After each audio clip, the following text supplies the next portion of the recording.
Hello，大家好，郁兄弟啊！今日咧有陣時就無聊嘅時候就係咁諗嘢，我個人就係咁啊，中意諗嘢，咁就覺得咧諗下香港呢個社會嘅人咧，真係太過欺善怕惡啦，欺軟怕硬啦，小人當道，可以咁講嘅，絕對係嘅。咁啊，會令到一啲咧心地善良嘅人咧，就成日蝕大底。咁啊，所以做人咧，特別喺香港做人咧，我覺得咧就一定有黃秋生嗰套電影《伊波拉精神》。好似睇過呢套戲嘅朋友啦，都知道咧，當中有句金句咧，就非常之正嘅。雖然低俗咗啲，但係喺度都要講噶啦。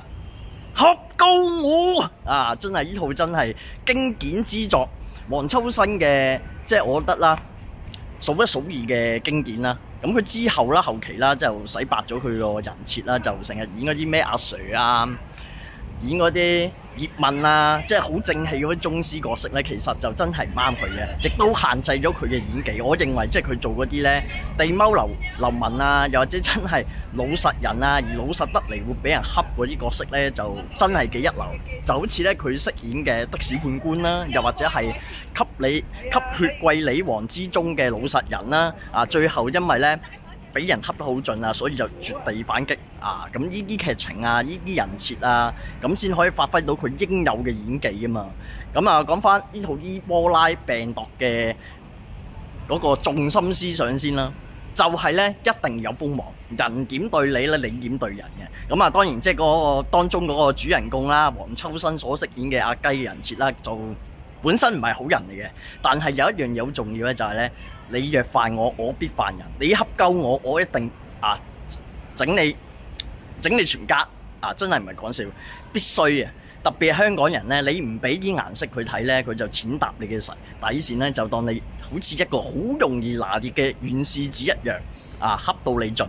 咁啊，有陣時咧，一定要有啲邊界感嘅做人，就話俾佢聽，我呢個人當係動物世界嘅地盤啦。咁啊，你侵犯咗我嘅領地啊，即係威脅到我人，對我甚有惡意咧，咁我就咧一定千倍萬倍咁奉還翻俾你。咁佢之後收到呢個息怒咧，佢就咧即刻甩水噶啦。香港人係咁啊，欺善怕惡，所以就算你係哪怕係一個善良嘅人，你都必須要硬正啊，有自己原則框架，咁你先至唔可以俾呢啲咁嘅人咧所欺負嘅。因為善良係非常之美好嘅品德，值得咧用任何嘅手段去守護嘅。所以既要有菩薩心腸，亦都要有金剛嘅手段。對住呢啲咁嘅壞人，就只有一個詞，就係惡即斬。睇住啊，知唔知啊？呢個就係沙煲咁大嘅拳頭，喺香港生存咧唔容易啊！稍為軟弱啲咧，又或者你禮讓啲啊，謙讓啲啦，或者我哋華人社會啦，所重視嘅儒家思想啦，就一定要遇到一啲事啊人啊都大事化小，小事化無啊！萬事都係以自己名聲為重啊！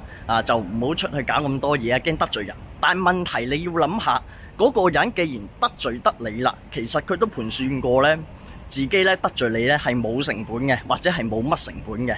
咁老實講，佢都咁樣諗啦，咁你又何須對佢客氣呢？正所謂有禮不還非禮也，係咪先？喂！2000幾年前嘅孔子啊，都提出呢個思想啊，咁應該真正尊重儒家嘅傳統老祖宗咧，就必須要學孔子咁嘅同埋要有嗰個以直報怨思想正所謂《論語》都係話啦以德報怨，咁何以報德呢？係咪先？